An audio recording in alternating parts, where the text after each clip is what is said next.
Témoignage d'un ancien adorateur du diable. Chers amis, nous sommes heureux de partager avec vous ce témoignage d'un ancien adorateur du diable. C'est le témoignage d'une jeune femme sud-africaine qui a passé près d'une douzaine d'années au service de Satan et a gravi les échelons durant cette période. C'est un témoignage qui, comparé au témoignage d'autres anciens serviteurs de Satan, est très simple et propre. Propre dans le sens où elle s'est efforcée de raconter son témoignage sans le mêler aux abominations qu'on a l'habitude de lire dans les témoignages d'anciens satanistes. Ce témoignage est donc simplifié, assez court, mais très riche. Il est en 2 parties.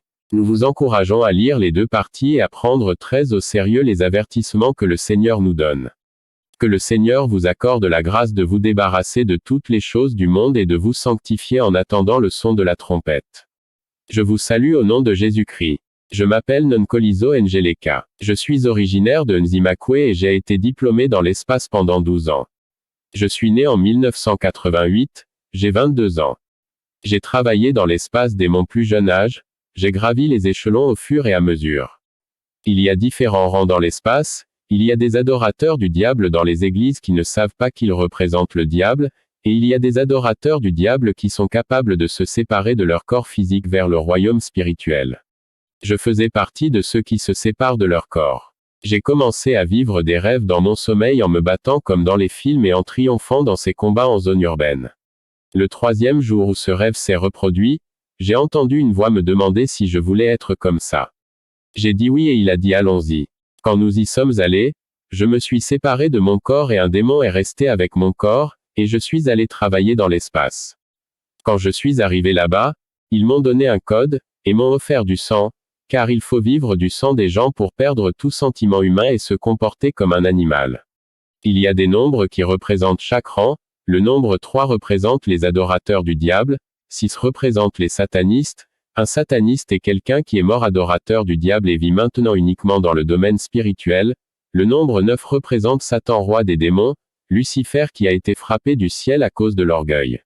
J'ai travaillé dans l'espace. Au début, nous avons été envoyés pour provoquer des accidents sur les routes, afin que les démons de l'espace puissent boire du sang. Il y a des chefs qui gouvernent dans chaque localité, par exemple à Nzimakwe, ils ont leur chef qui est un sataniste comme je l'ai déjà expliqué qui est classé comme sataniste. S'il a besoin de sang, il faudrait provoquer un accident dans cette zone.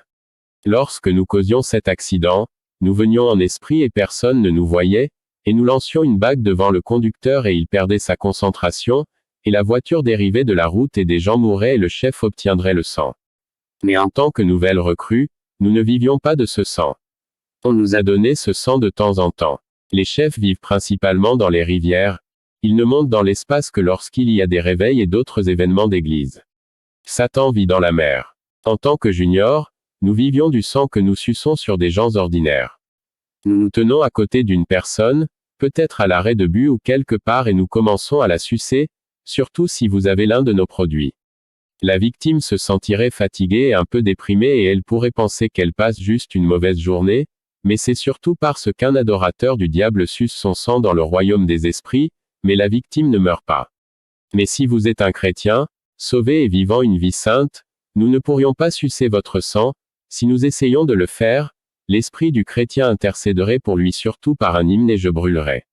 De même, si nous causons un accident avec un chrétien parmi les passagers, nous ne pourrons pas boire le sang des personnes qui y sont mortes, parce que le sang du chrétien endommagerait le sang de cette banque de sang et si nous devions boire ce sang, nous serions faibles et incapables de faire notre travail. Satan et les chefs ne pouvaient pas le boire non plus. Si une personne est sainte, cette personne n'utilise pas nos produits, culotte string, ce sont nos produits. Il était de mon devoir de prononcer des incantations et des malédictions sur eux, boucles d'oreilles, colliers, vernis à ongles, extensions de cheveux en fibres, quel que soit le type, qu'il s'agisse de liens ou de tresses, toutes les choses dorées sont des produits du satanisme. Donc si vous utilisez ces choses, même si vous êtes sauvé, si nous voulons vous attaquer, nous utiliserons notre code, et si vous portez une boucle d'oreille ou si vous la mettez dans votre tiroir, nous viendrons voir la maison protégée par un mur de feu de Dieu, et nous scannerions avec notre code comme vous le faites à la caisse du magasin. C'est parce que la boucle d'oreille ou l'extension de cheveux en fibre en votre possession a un code. Et je viendrai et ferai tout ce que je veux te faire. Il arrive que quelqu'un ait la sainteté même s'il utilise nos produits. Lorsque nous venons chez vous et que vous êtes protégés, nous pouvons monter vers Dieu, car Satan peut accuser les frères devant Dieu, et nous demandons d'obtenir notre produit, que ce soit une boucle d'oreille, des extensions de cheveux en fibre, du vernis à ongles ou n'importe lequel. De nos produits de la maison. Lorsque nous venons chez vous en esprit, nous ferions alors tout ce que nous voudrions vous faire. Nous profitons du fait que Dieu est lié par sa fidélité et qu'il ne peut pas voler. Nous lui demandions comment il enfermerait notre produit et le protégerait avec le mur de feu. C'est là que réside le danger d'utiliser des produits sataniques. Quand nous arrivons, nous prenons aussi ta sainteté, petit à petit. J'irai jeter des malédictions et des incantations sur les produits, on prononcerait que celui qui les utilise doit être luxurieux, et si vous utilisez ces produits, la malédiction s'abat sur vous. Qu'il s'agisse de bijoux, nous dirions que les utilisateurs doivent être des prostituées et être désobéissants. La prostitution dans l'esprit ne se limite pas à vendre son corps pour de l'argent, cela peut aussi dénoter un comportement et la façon dont une personne s'habille. J'ai beaucoup travaillé avec ces choses. Il est arrivé un moment où j'ai obtenu une promotion parce que j'avais beaucoup travaillé avec ces choses et j'ai réussi et ils ont ajouté un autre chiffre à mon code parce que j'ai réussi le cours de prière et de prononciation de malédiction sur les extensions de fibres capillaires, les bijoux, etc. J'ai été promu à traiter avec l'Église quand j'étais à ce rang. J'ai visité beaucoup de pasteurs bien connus. Quand j'allais à n'importe quel événement de l'Église, principalement des réveils, je portais 3 bagues pour les bras et 2 bagues pour les doigts. Les 3 anneaux de bras que je lançais au milieu de l'église, et les anneaux de doigts que je lançais devant le pasteur, un à droite et un à gauche. Si le pasteur priait, le premier anneau roulerait vers l'église, mais le second reviendrait vers moi, et comme je l'ai expliqué, je prierai sur les anneaux pendant qu'ils sont encore en production, prononçant des malédictions dessus, induisant la luxure. Le pasteur verrait alors une belle fille, et si jamais il méditait avec luxure sur la fille, il perdrait sa sainteté, car nous savons tous que le Saint-Esprit ne demeure pas dans un lieu impur, c'est ainsi que nous avons fait descendre les pasteurs. D'autres fois, un pasteur était fort et nous résistait avec les anneaux, nous utilisions sa femme. Si sa femme utilise l'un de nos produits, la fibre opérera sur eux la nuit comme elle le fait avec n'importe quel autre utilisateur. La femme du pasteur changerait alors sa doctrine, si dans l'église les bijoux n'étaient pas autorisés, elle changerait alors et dirait qu'il n'y a rien de mal avec les bijoux, et le pasteur serait également d'accord parce qu'ils sont mariés et ne font qu'un en esprit. J'ai beaucoup travaillé sur les pasteurs et j'en ai fait tomber beaucoup. Quand j'ai le ministre, il changerait alors, un pasteur qui prêchait autrefois que les chrétiens devraient laisser le péché tranquille, il dirait maintenant qu'une fille peut avoir un petit ami, et il dirait qu'un gars peut avoir une petite amie. Il changerait et dirait que le culte des ancêtres est autorisé. Laissez-moi vous expliquer quelque chose, les morts ne sont pas des démons, mais ils ne peuvent plus rien faire dans ce monde car ils attendent leur jour de jugement. Nous irions au cimetière et mettrions nos esprits pour donner l'impression que c'est le part, mais ce serait nous. Surtout si nous voyons que vous avez un don spirituel qui serait à notre détriment. Nous vous faisions alors voir votre part en disant que vous devez être un sorcier ou une sorcière ou un sangoma. Lorsque vous commencez avec cela, vous serez alors présenté au serpent, un serpent représente un sataniste et Satan lui-même. 5 étoiles représentent les adorateurs du diable. Quand vous pensez que vos ancêtres communiquent avec vous, ce n'est pas le cas, c'est nous. Nous viendrions à la maison où nous sommes appelés par l'encens et nous boirions le sang qu'ils nous ont sacrifié. Nous dormions dans leur lit et nous amusions. Quand quelqu'un est sur le point de mourir, je serai envoyé là-bas pour vérifier si cette personne a de la sainteté, et s'il n'en avait pas, nous l'écririons dans notre livre, que lorsque le jugement viendrait, il irait brûler avec nous. Nous savions que nous allions brûler, nous a-t-on dit. Parfois, il disait que nous devons jeûner pendant 40 jours, 60 jours si un certain pasteur doit prêcher quelque part parce qu'il n'y a rien que nous ne puissions voir sur terre. S'il arrivait que vous veniez un jour avant les 40 jours, vous seriez châtié pour cela, parce que nous devions venir à cet endroit qui est puissant. Je viendrai alors d'abord à cet endroit et prononcerai des malédictions telles que les gens ne doivent pas écouter et qu'ils ne doivent pas se repentir, et que le chef de cet endroit ne soit pas brûlé par les prières.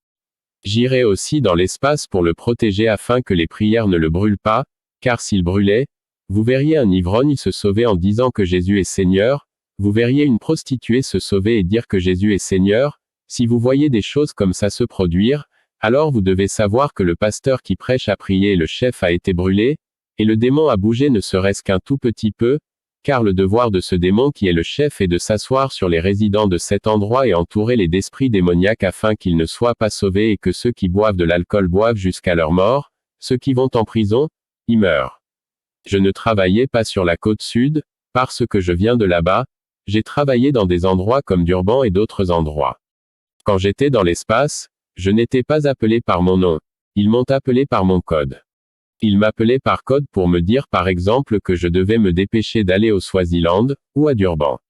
Comme l'usine là-bas avait fini de fabriquer des boucles d'oreilles, j'ai dû y aller et faire des incantations dessus avant qu'elles n'aillent dans les magasins. C'était mon devoir de leur faire des incantations. Une autre année, j'ai été envoyé à Ntuzuma, il y avait un pasteur là-bas. Je ne mentionnerai pas son nom. J'ai été envoyé pour prendre sa sainteté. Ce pasteur était un vrai homme de Dieu, sauvé et son témoignage était incroyable. Quand j'ai pris sa sainteté, j'ai été promu.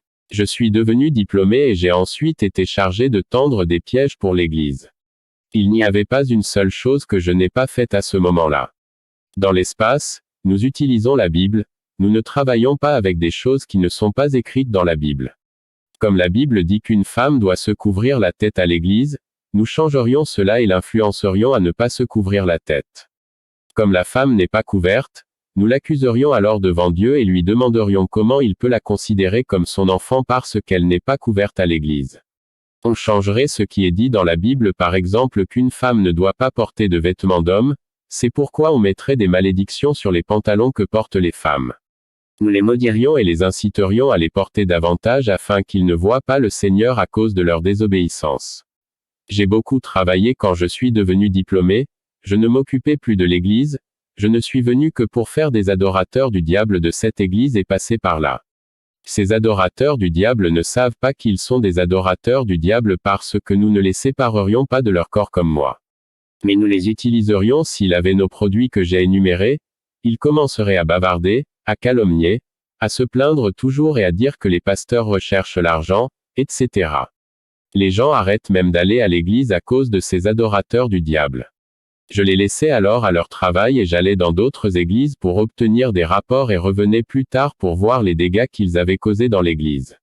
Cette personne dont nous avons fait un adorateur du diable, commence à changer sa doctrine, en disant qu'il n'y a pas de problème avec les pantalons sur les femmes, la foi est dans le cœur, ce n'est pas sur le pantalon. Alors, il travaillerait pour nous sans le savoir, parce qu'il nous représenterait. Car la vérité est claire que les femmes ne devraient pas porter de pantalons. Alors quand il commence à dire qu'il est permis de porter des pantalons, et qu'il commence à dire que les gens avec des boucles d'oreilles doivent venir adorer dans un lieu saint et même faire des choses à l'église, et que la personne apprendra et se débarrassera progressivement de ces choses, quand un pasteur dit que les gens avec des petits amis et des petites amies peuvent venir diriger le culte ou prier pour les gens, alors ce pasteur nous appartient et travaille pour nous. Laissez-moi vous dire quand ils disent qu'ils vont abandonner le péché, nous viendrons exercer une influence sur eux pour qu'ils n'abandonnent pas le péché, ils continuent à le faire.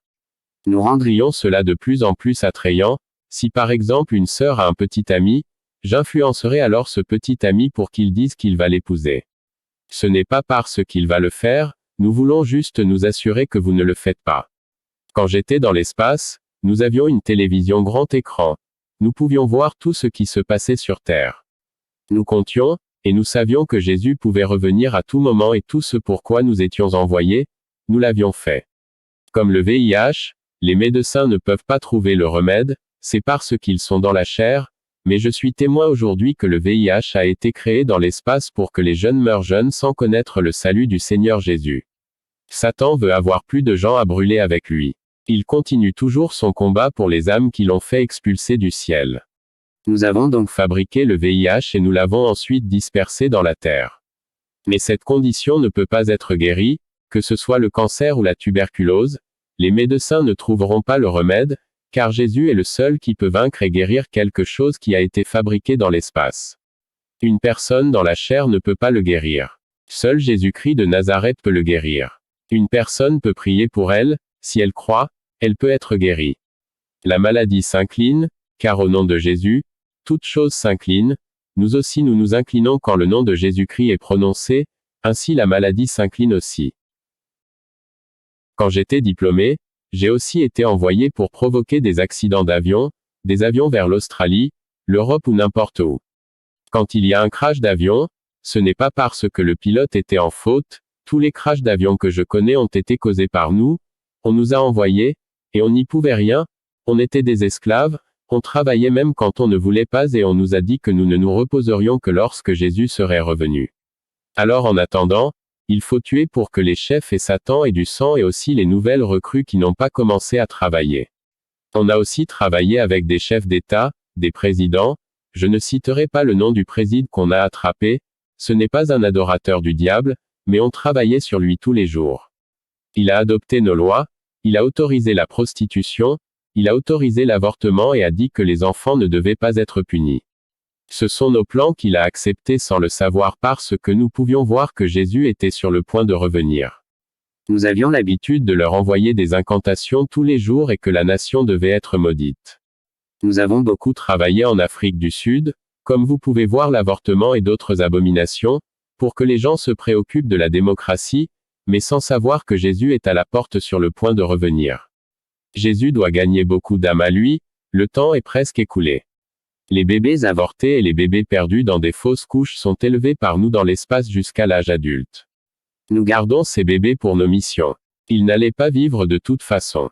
Nous les élevons et nous les utilisons pour détruire les mariages, les couples se battraient pour des choses insignifiantes, et des divorces, des séparations et autres en résulteraient. Ces enfants avortés s'en occupent. Les victimes verront souvent un serpent dans la cour ou dans la maison, ce serait ce bébé. Il provoquerait également des bagarres au sein de la famille, provoquerait une rivalité fraternelle jusqu'à la mort. Dans le dernier avion vers l'Europe où je me suis écrasé, il y avait un enfant de Dieu, qui vivait une vie sainte là-bas, donc le sang qui y a été versé a été endommagé parce que le sang d'un chrétien endommage le sang dont nous avons besoin et si nous le buvons nous devenons faibles et incapables de fonctionner. C'était mon dernier accident d'avion. Je m'étais planté de nombreuses fois auparavant et j'avais tout fait pour Satan là-bas et je recueillais maintenant des rapports et n'effectuais des tâches difficiles qu'à mon rang. J'étais également chargé de faire tomber les pasteurs difficiles. Je reviens sur les produits. Lacoste ne fait pas partie de nos produits, mais quand vous en portez un vous représentez un sataniste car le crocodile fait partie des animaux que nous utilisons pour opérer. Si je veux faire quelque chose, je me transformerai en lézard. 5 étoiles nous représentent en tant qu'adorateurs du diable, tout comme les jeunes de l'Église sont connus comme les étoiles du ciel et la lumière du monde. Nous étions aussi représentés par des étoiles. Donc, si vous portez quelque chose avec une étoile, Satan montera au ciel pour vous signaler et dire que cette personne se promène sur la terre en le représentant et que la personne l'aime plus que Dieu. Toutes les stars et Lacoste et tout ce qui a 2 pieds dessus, que ce soit un t-shirt ou un pantalon, représentent le déshonneur de Jésus qui revient bientôt. Donc, si vous avez cela sur vous, vous dites que Jésus est faible. Je n'ai même pas besoin d'expliquer qu'un dragon représente Satan. Si vous portez quelque chose avec un dragon, vous représentez Satan et Satan monterait vers Dieu et se moquerait de lui en disant qu'il est plus puissant que lui parce que les gens marchent sur la terre en le représentant. Dans la question des codes, les codes barres représentent les satanistes, comme vous pouvez voir que tout ce que vous achetez a un code barre, nous prononçons des malédictions sur la nourriture, c'est pourquoi les chrétiens devraient se familiariser avec le jeûne. Tous les codes à barres ont 3, 6 ou 9 qui représentent le domaine spirituel. S'il n'a pas 3, il a 6, s'il n'a pas 6, il a 9.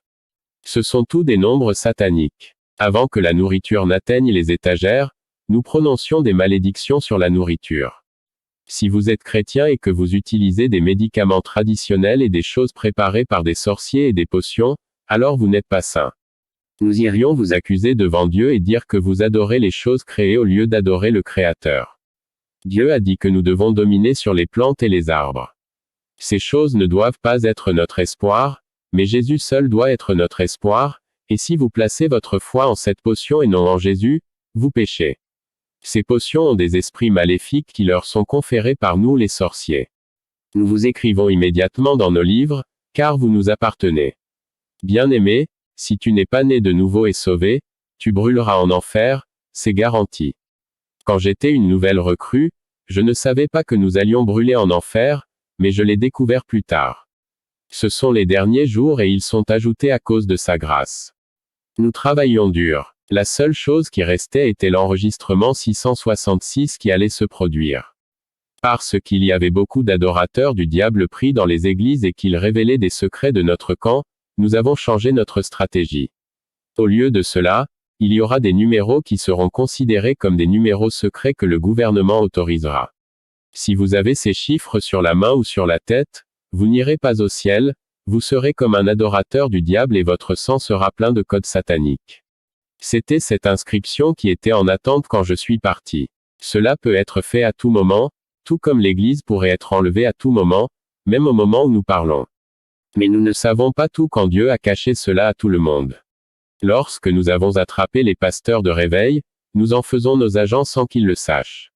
Ils deviennent des adorateurs du diable, mais ils ne sont pas séparés de leur corps. Nous y mettons notre esprit. Quand les gens viennent pour l'offrande, nous prononçons des malédictions sur l'offrande en esprit. La malédiction ne repose pas sur le croyant mais sur l'Église. Il existe une offrande appelée dîme, cette forme particulière est très importante pour un croyant. C'est un dixième du salaire de quelqu'un. Nous avions l'habitude d'empêcher les gens de payer leur dîme. Nous leur rappelions les choses qu'ils doivent acheter ou payer. Nous irions alors vous accuser devant Dieu, disant que cette personne a volé son argent. Nous dirions à Dieu que les besoins de ce croyant sont plus importants que lui. Satan vous traiterait de voleur parce que vous avez volé l'argent de Dieu et que vous n'avez pas tout payé. Je vous conseille que tout ce que vous devez à Dieu, payez-le, ce n'est qu'un dixième de votre revenu. La dîme vous protège des accidents et vous aide à rester sain. Il est très important que vous payiez d'abord votre dîme avant de vous occuper de vos besoins. Vous ne pouvez pas sauter un mois et dire que vous paierez le double le mois prochain. Le mois sauté représente une malédiction et ne peut jamais se transformer en bénédiction même si vous payez pour doubler le mois suivant. Si vous vous souvenez bien, Dieu a donné son Fils unique, ce n'était pas gentil, mais il l'a fait pour que vous puissiez échapper à l'enfer. Vous aussi devez donner à son œuvre. Quand une personne est sur le point de mourir, nous lui rendons visite.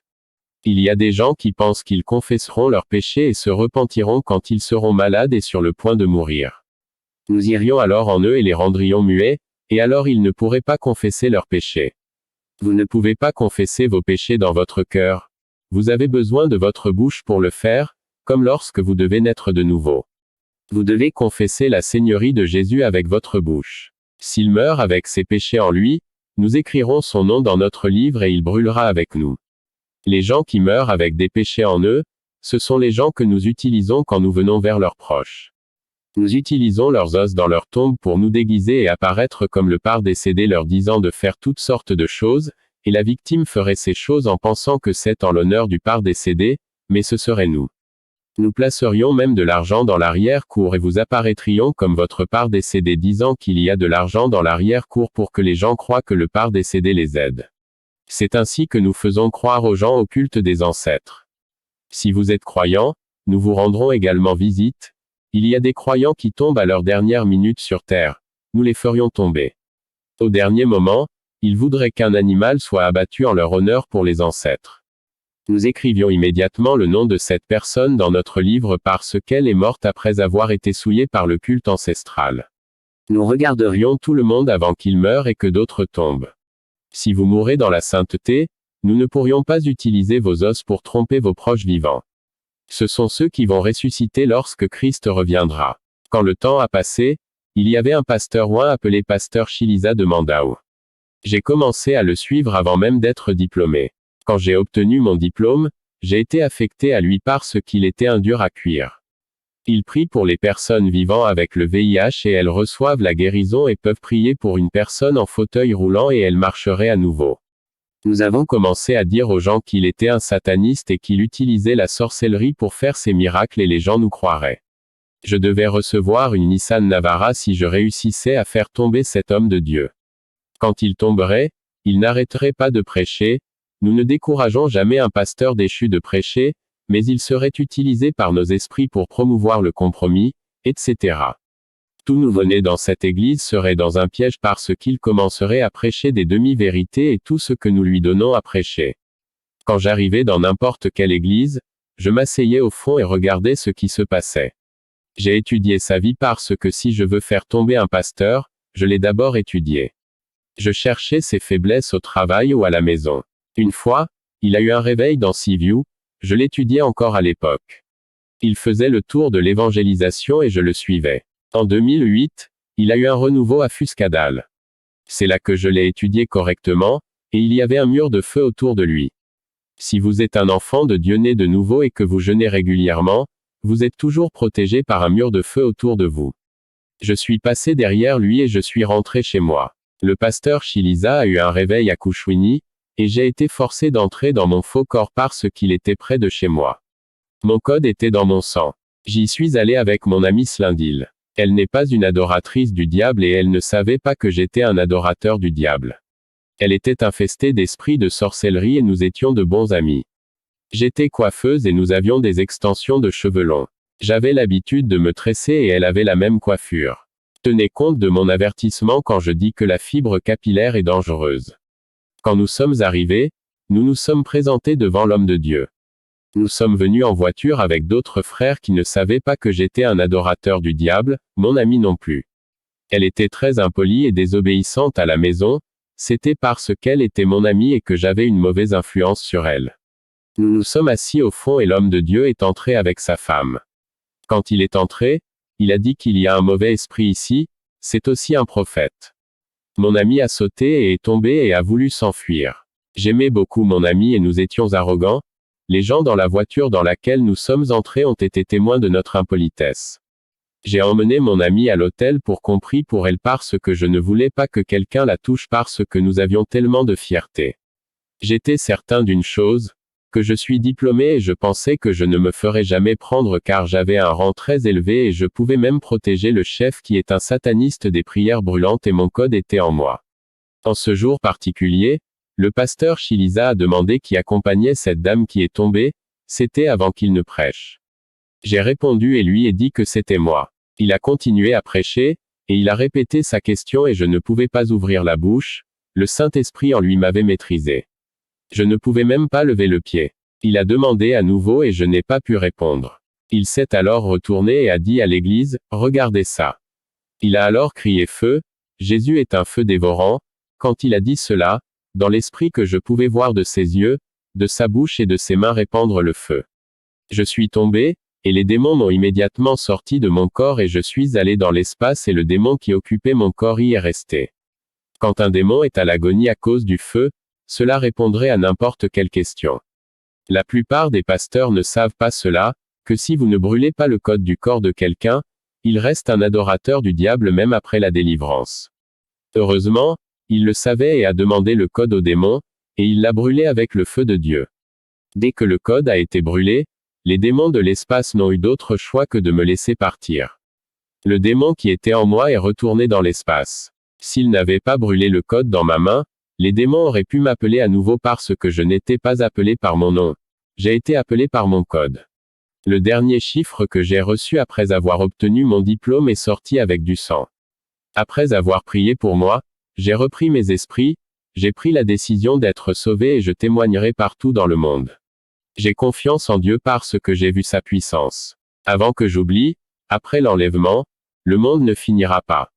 Il y aura une église où tout le monde sera obligé d'aller. Je ne dirai pas le nom de cette église et elle est déjà active au moment où nous parlons. Les gens qui ne sont pas emmenés au ciel avec Jésus seront obligés d'aller dans cette église pour adorer l'Antéchrist. Cette église existe aujourd'hui. Si quelqu'un veut aller au paradis à ce moment-là, il devra être brutalement assassiné pour y aller et votre famille sera violée devant vous et la police n'aura aucune pitié. Ce que je peux dire à tout le monde, c'est qu'ils sont sauvés pendant qu'il est encore temps.